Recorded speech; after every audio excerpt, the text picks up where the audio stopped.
बोलिए बांके बिहारी लाल की जय हो।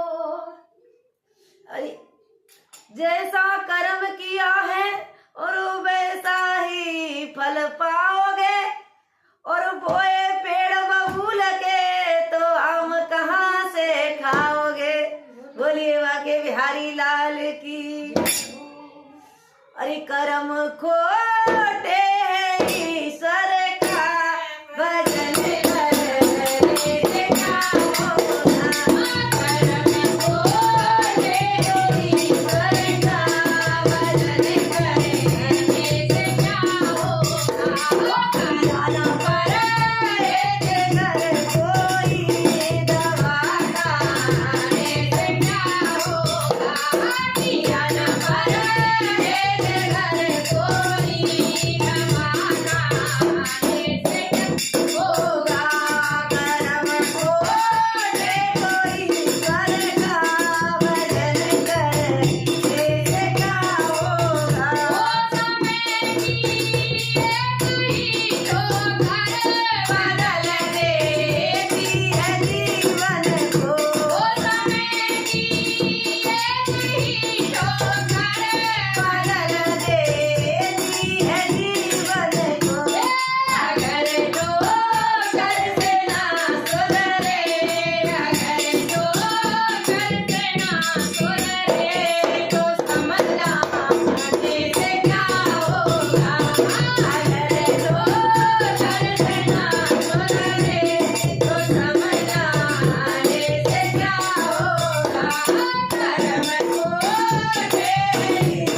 जय हो।